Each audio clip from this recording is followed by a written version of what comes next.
Fentanyl-related overdoses in America is at an all-time high. What's being done about it? America's Hope starts now.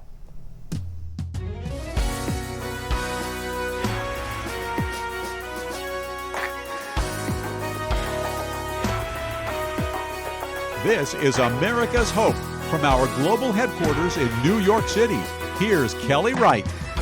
Hello and welcome to America's Hope. I'm Kelly Wright, and I do thank you for joining us this hour, and I sincerely mean it when I say it. I do hope that you're safe and well, taking care of yourself and your family because you matter.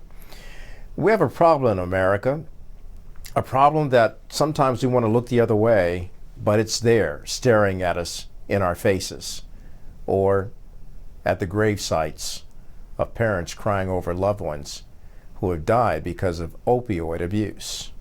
Addiction, fentanyl. Fentanyl is sweeping the land and is causing much pain and heartache, and we need to do something about it. Fentanyl is responsible for more than 90% of the opioid-related deaths in America. And tonight we'll get into why it's going on, and we'll also hear from our guest why he believes that President-elect Donald Trump and his administration can do something about it to stop the scourge of opioid addiction, deaths induced by fentanyl, and more. Let's get started. Welcome back to America's Hope. I'm joined now by someone I consider a good friend, a friend of the program, as well as someone that I really know and love personally, Richard Taite. He's one of the foremost experts on addiction in the United States, with a career that's built on a foundation of personal transformation and an unwavering commitment to helping others. Let me make that important to you, because he does have an unwavering commitment to helping others. Through extraordinary resilience, having lost 25 years to addiction before achieving 21 years of sobriety. It's an achievement that fuels his passion for helping all of Americans who are gripped or struggling with addictions. Richard, it's good to have you on. Thanks. America's Hope, and of course you're out there doing a great work at Carrera. Tell us about that and how it's impacting the lives of so many people who are battling against these addictions and fentanyl and so many other things to find a turning point in their lives. Yeah, well, Carrera is one of one. There'll never be anything like it. It is the single most exclusive treatment facility in the world. So that's only going to help a few people, right? It's for ultra high net worth individuals and CEOs and celebrities and political families, stuff like that, right? What's important is my affordable centers, right? So you can simply call us and maybe for a $500 deductible, get 30 days of the finest care you can get. That is something I'm very passionate about, and we're angling to treat the military. And what's important about that is we're going to pull people right off the streets, right out of their encampments, and we're going to take care of them. And our goal is to take 1,000 a month, because these people, okay, that protect us are the most important. And the reason I say that is because if you don't take care of your veterans, it affects national security. And we can't have that, especially in the times we're living in. Who wants to go to the military if they're going to end up on a sidewalk? Such a strong point, and I'm glad you're doing that, Richard, because it's definitely needed for our veterans. Look, and because of that, you talked about national security. We've just seen an election that really shocked the world. President-elect Donald Trump is now preparing to start his second presidency. He's dealing with border issues, as you know. He's dealing with fentanyl, which is a scourge on our society, coming to our country, manufactured in China, coming through the southern border, through the cartels that are now manipulating so many of our cities in America because of their power and their influence and really hurting a lot of people, killing a lot of people because of fentanyl. What do you say about this election and the results? It's straight up terrorism. The chemicals come from China, then they go to South America, typically Mexico, and they're created there and then smuggled across the border. It's intentional. It's not just on social media that they're dividing us. They're dividing us in every way they can, right? And there's nothing more unnatural than burying your child. So I think and I hope that the president-elect will come into office and give that the attention it deserves. And I think he will, because the man's never done a drug. He's never had a drink, okay? And he's not about this. He's not about it. And can you imagine how beloved Donald Trump would be if he did two things? Dealt with the opioid epidemic so that parents didn't lose their children, and deal with the homeless crisis, because the homeless crisis is not hard and they're both overlapping. Can you imagine the love and adoration that this man would receive? Yeah, you know, Richard, you're talking about two clashes of culture in regard to drugs and homelessness, and yet they merge together and cause so much in terms of our mental health issues that we have in this nation. So to your point, when you say or ask, can you imagine what it would be like for the Trump administration to deal with these issues simultaneously? So what does that make you, I mean, how do you feel about the deportation that is coming of so many of these illegal immigrants? And look, let's face it, there are some sinister people in this country that we have no track of where they are, but they've come through our borders. And like you said, it's the terrorism aspect.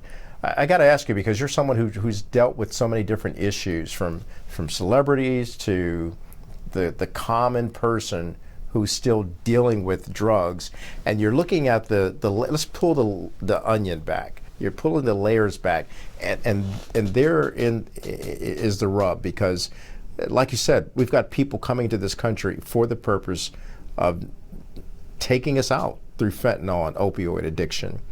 So this president-elect going into this area, how challenging is that? Well, I think he's got a handle on that. Okay. One of the benefits, look, everything swings politically. You swing too far to the left, you're going to the right.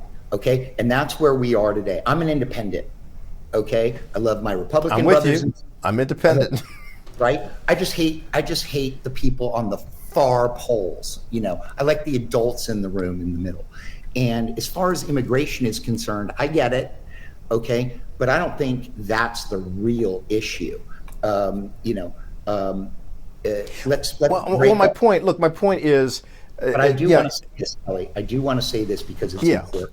I want to break them. I want to put them into buckets. Okay. Here you have a lot of Hispanics that have crossed over the border that we are completely dependent on agriculturally and so forth. A lot of the jobs that a lot of Americans don't want to do. Okay. That we have to keep. That's a no-brainer. But the people who have committed crimes, whether they are Hispanic or anybody else, those people have to go. And the biggest problem we have right now are the Muslim extremists in our country, because, man, those are the first people that need to go. Okay. Sharia law has no place in this country. None. It's an abomination. And I love that he's going to deal with that. I know he's going to. You know, you bring up that question, that aspect about Sharia law, but also extreme Islamic extremism. We know that the proxies of Iran which would be a part of that extreme group, has actually participated. For example, Hamas and Hezbollah, they're part of those cartels, man, that are out there dealing with fentanyl and all these drugs and sending them to our streets in America. So talk to me about the dangers of fentanyl being out on these streets called the United States of America. Well, that's why I brought up, not that I'm a political talking head, right? But that's why I brought it up, because of their involvement in the fentanyl issue. 70% of all pills and powders now on the street have fentanyl in them. 70%.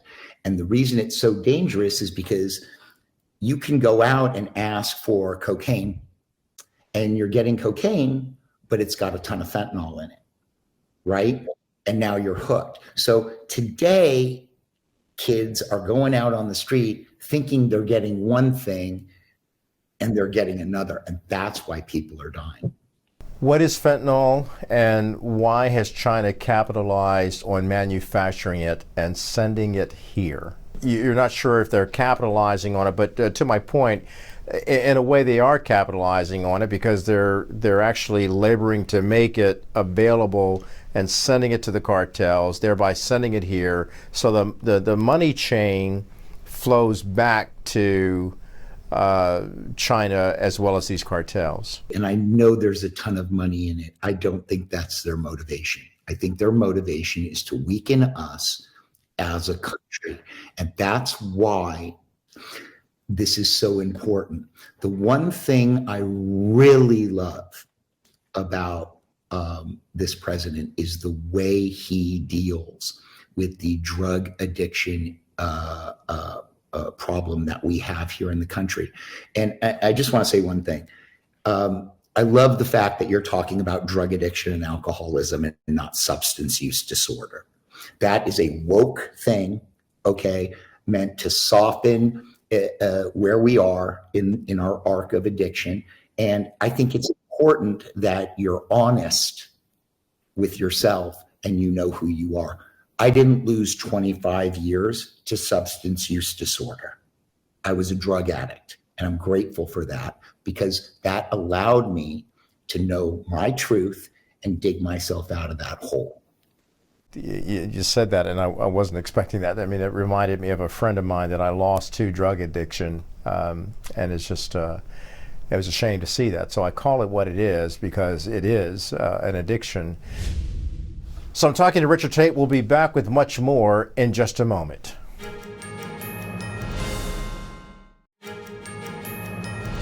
Welcome back to America's Hope. Continuing now with my conversation with Richard Taite, one of America's foremost experts on drug addiction. There's a new drug out there, Richard, called, and I hope I'm getting the name right, Fentanyl. And what is it, and how does it affect the user? It's the same thing. It's a synthetic opioid. It's about 50 times stronger than fentanyl. I'm not kidding. 50 times stronger. So same effect. Okay. This is the worst opioid epidemic we've ever had in our history. And it really has to be addressed on a multi-level way about it. It really does.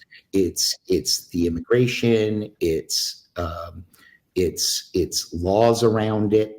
You know, in a lot of blue states, in California, for example, do you know if someone gets caught selling fentanyl, we're trying to pass something here called Alexandra's Law. And all it is you're caught dealing fentanyl and you're giving like a traffic ticket. And it says, don't do this again or you're in trouble. We couldn't even pass that here. We couldn't even pass that here. I don't get it. I don't get it. So you think with the president-elect coming to office, some changes will be coming down the line to our state level and our local level as well?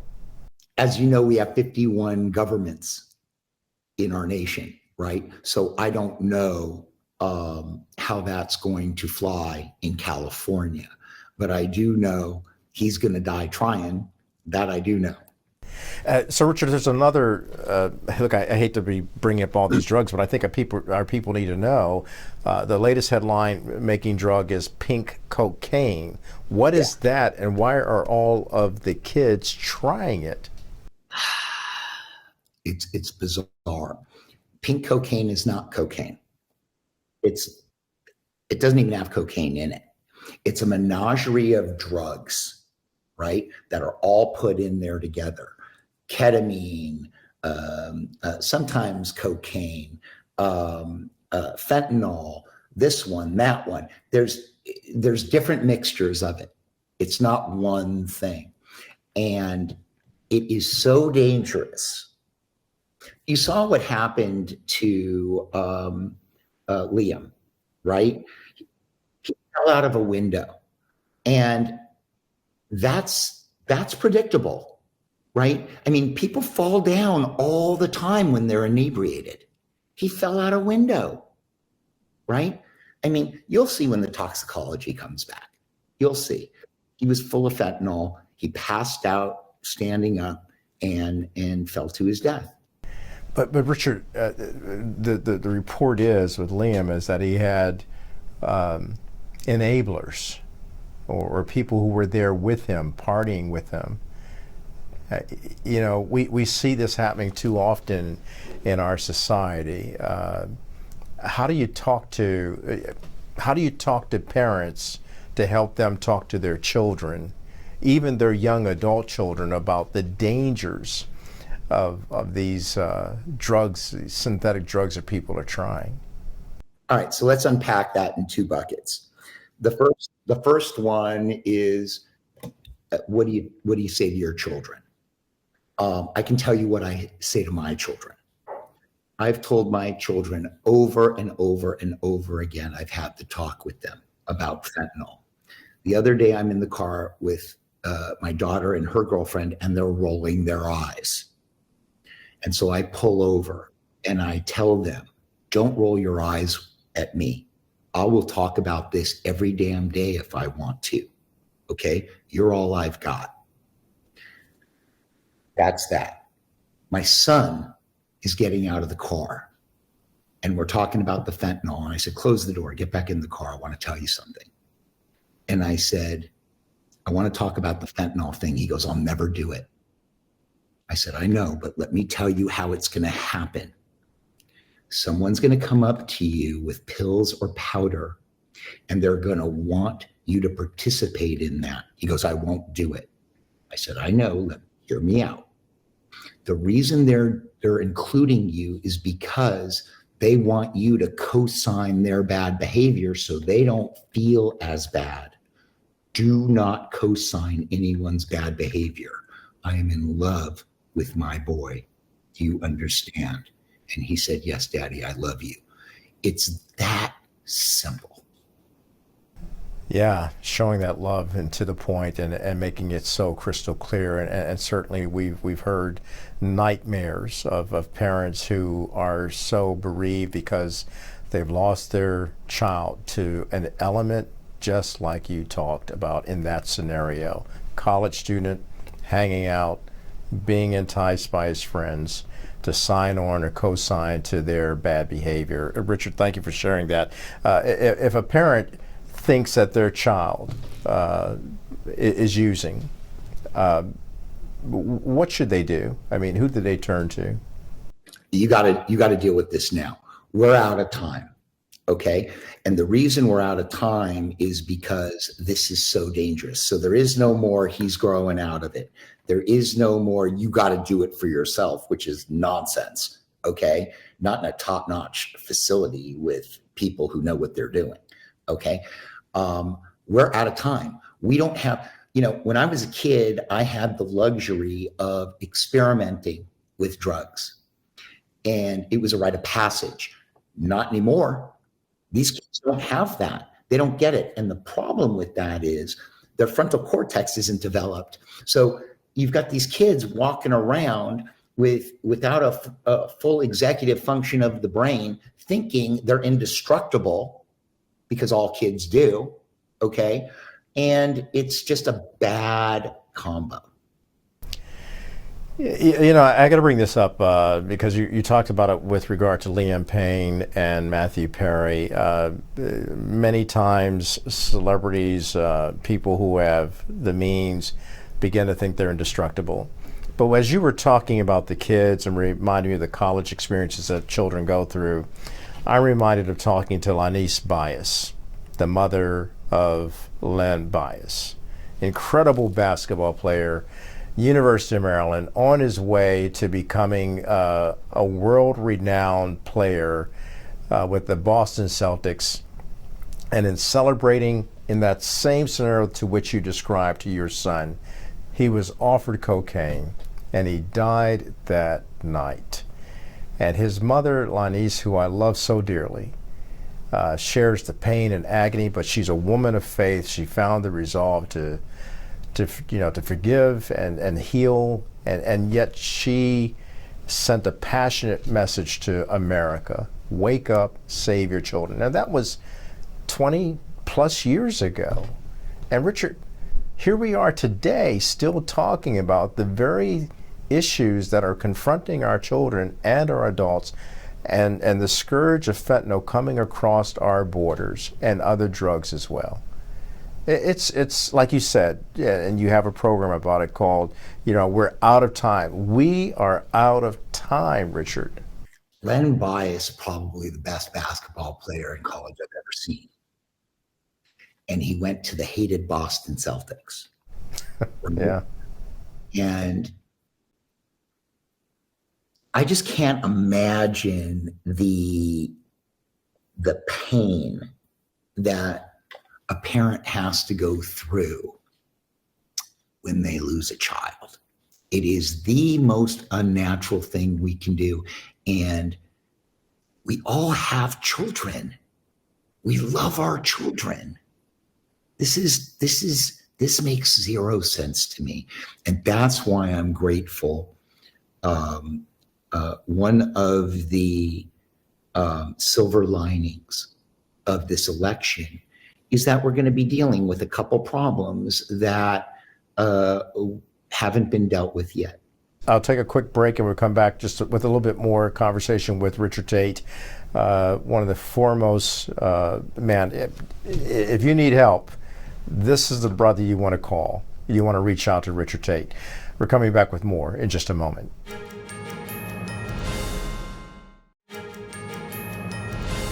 Welcome back to America's Hope. I'm talking to Richard Taite, and he has a wonderful program that you need to listen to called We're Out of Time. It deals with what's going on in our drug culture in America, dealing with addiction to drug and alcohol, and then abusing it.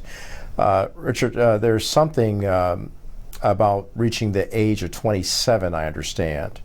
What's that all about? The list of celebrities who have died at age 27 because of addictions? Right. I think that's a coincidence, right? It's it took hold when Janis Joplin and Jimi Hendrix died in the 70s. And so they had something called the 27 Club. But I'm a product more of the 80s. So Tupac died at 25 and Biggie died at 24. So I think what they're really trying to articulate there is it's hard at such a young age to come from nothing one day and to blow up the next day. And it's hard to resolve that within yourself. And sometimes we get it wrong. And that's what I think they're referring to there. So in that regard, you were talking about celebrities, and we have discussed that, although we're really trying to send a message to everybody out there. But as you know, P. Diddy is in the news a lot because of his drug-fueled parties, the freak-offs. Does that glorify drugs in Hollywood, or how does that impact our kids who are looking with the allure of being a celebrity and having, the fast cars, the money, the drugs, the sex, and the freak off? Well, I've probably, Carrera and my last business as well. But, we've treated hundreds of celebrities. I mean, this is considered the celebrity rehab. How we can even bring our dogs here. The problem with celebrity is that, yes, it does glorify it, of course. Everyone, remember the role model commercial with Charles Barkley years ago? Mm-hmm. Right? They're role models, whether they want to be or not, right? They're role models. And so, of course, it's going to glorify it. P. Diddy was essentially running this town for 20 years, right? Every celebrity has been to his parties, right? That's not a fair statement. A lot of celebrity have been to his parties. The problem with celebrity more than anything is the enablers. And you pointed that out earlier. Anytime you have a manager or an agent, they get paid based on the jobs that they get their client. So if they're coming into treatment and they need 90 days, but these guys aren't making any money and they're trying to get their client back to work in 30 days, that is so common. That happens all the time. So that's why a lot of these celebrities are dying. It's sad, but it's true. Look, when you're seeing people go through therapy, what's it like, and how do they get through it in order to become sober and stay that way? This is the greatest thing in the world. When people get concerned about this and they get scared, but they're just afraid of the dark. I'm not asking anybody to dig a ditch or paint my house. Okay, I'm asking you to sit down and be completely open and honest and tell your truth and have the humility to hear what your therapist is saying. When you come to Carrera, it's like getting 3 or 4 years of therapy in 30 days. Okay? And you don't work it. It works you. The program is built to work on you. Right? So, but it takes what it takes. And some people need 30 days, some people need 45, some people 60 and 90, whatever it is. But it takes what it takes. If I wanted to be a lawyer, but I wasn't willing to go to law school for 3 years, so I'm not a lawyer. Okay? If you want to be sober, you have to do whatever it is you need to do. And it's based on how long were you using? How much were you using? What were you using? These are the factors that determine how long you're going to need treatment for. But I do like the fact that you have the high end, but then you also have the other end that's reaching out to average citizens who can't afford a career, like, for example, the military veterans that you're reaching out to.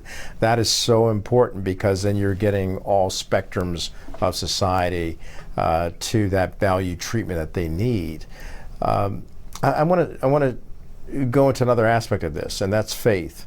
Faith and addiction. How important is faith or spirituality in combating the addiction demons that people face? I live by, I think this is what life is.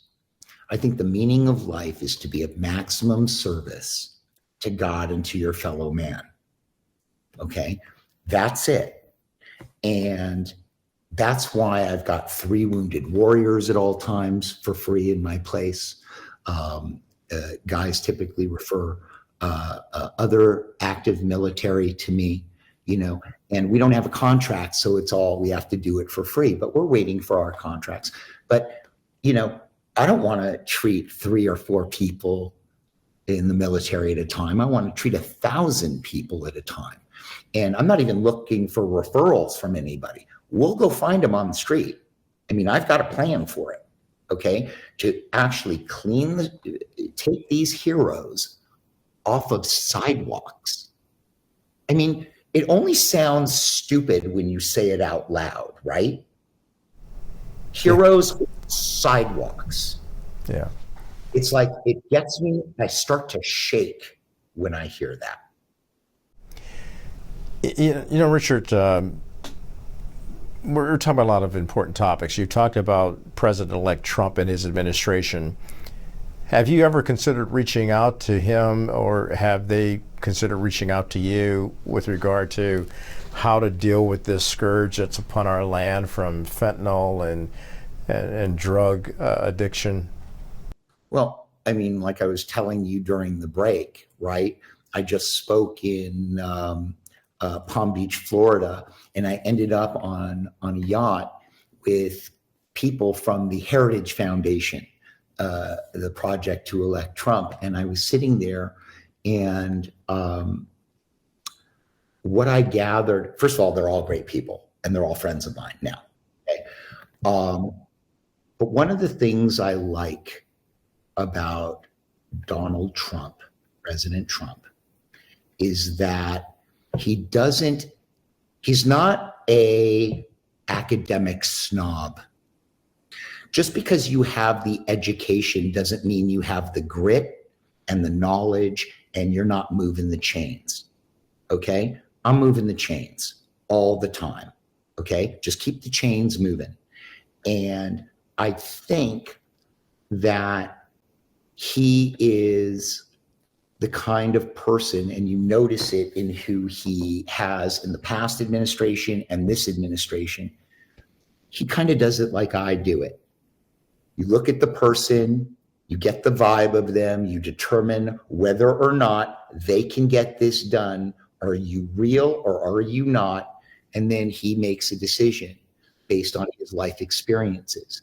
And no, I've never reached out to him, okay? But I can tell you this, if I was ever asked to be on a board or anything like that, I serve at the pleasure of the president, and all credit goes to him.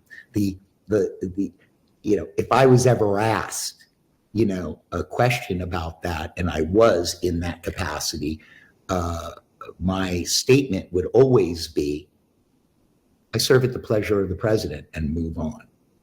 Okay. It's not important. What's important is the work. Yeah, the work. The work is so important right now because lives are at stake. The addict who recovers and they're clean and sober, how do you view them in terms of their desire or even responsibility to give back when they are sober? What does that look like, and what does that mean for a community of addicts who need to hear from people who have been through what they have gone through and overcame it and conquered it? When you help an addict overcome their addiction and they're sober and they're now returning to this sense of valuing their life, how do you help them, encouraging them to give back in ways that could be so helpful to people going through what they've just overcome? They do it by themselves. If you have the right treatment and you take them through that arc, they're going to help anybody they can. Now, they're not going out and being activists. When they are sober, what does that mean? What does it look like? Well, what they do typically when somebody gets well and they've gone through hell, okay, they know other people who are doing it and they can gently nudge them into treatment, right? Because they've lived the hell and now they're doing well, right? And so especially like a lot of people say they're doing well. I'm fine. And I'm like, no, you're not fine. Okay. Yale Law School is fine. Okay. You're in rehab. So when they get out of that whole thing where good is good, it's just not bad anymore and it feels good, right? So once they get to that point, it's just human nature to want to say to another person suffering, hey babe, I know the way, come with me. Okay. And then you make the call. The critical thing that everybody has to know is if you've got a kid doing any drugs at all, you have to get them help immediately. There's no discussion. There's no debate about it. We're in an epidemic where one time you can take a pill, one time given to them by a friend that they trust, and it's over. You have to get treatment immediately. The end, in stone. That's the end of the conversation. We'll continue our conversation in just a moment.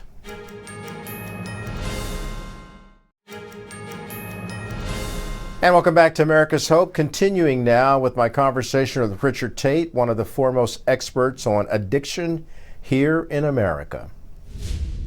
So look, we've talked about this extensively, and I think it's important because America doesn't have this conversation enough, and yet we need it. You have overcome a lot yourself. For the sake of transparency, so people really get where you're coming from. What did Richard Taite go through before becoming who you are today? Well, I started using drugs at 12. I took the pot out of my father's drawer, and I was doing cocaine by 16. Until I was 33, I guess, I was smoking a lot of crack cocaine every time I could afford it because, it's expensive. But I was smoking about an ounce of cocaine every single day. And I would stay up between 6 and 8 days in a row on average, doing drugs without sleep. And I would eat a Big Mac once a week to keep myself alive. So I can honestly tell you, I know what I'm talking about when it comes to the suffering, right? I was homeless, not for a long time, but I was homeless. I was in multiple sober livings. And, when you're in a place like that, you think, or at least I thought to myself, I cannot believe my life has come to this. And you have these moments, when I was in sober living, I was smoking cigarettes. And I remember one night before bed, I hit my knees and I asked God to please take that from me. I couldn't breathe. And the next morning I woke up, and at about 11 o'clock, I lit a cigarette, and I took like 3 drags of it. It tasted like poison. Then a couple hours later, I took another cigarette out and lit that, and it tastes like poison again. And then it hit me. And I look up and I go, no way. Right? And I haven't had a cigarette since that day. I just want to thank you for what you do, because you're bringing this to the attention of so many people. It's a national conversation that we're not having, yet we're speaking about it on the news. I mean, you're putting in the public eye. You've appeared on Bill Maher's Real Time, and you've been prominently featured in documentaries about prescription thugs and drugs and the addiction expert. I mean, how much more do we have to do to compel Americans to stop using drugs and stop the addictions? We need more people like you, because I'm willing to have this conversation every day, multiple times a day. Okay. But we need people like you with the platform to ask the questions, right? So that I can come on and educate America.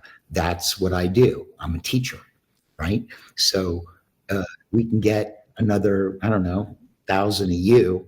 Okay, I think we're going to be okay, and everybody's going to get the message. The problem is today, like when we were kids, we had like 6 channels, right? And then we got cable, and we thought we were in heaven, right? And it's like all the choices.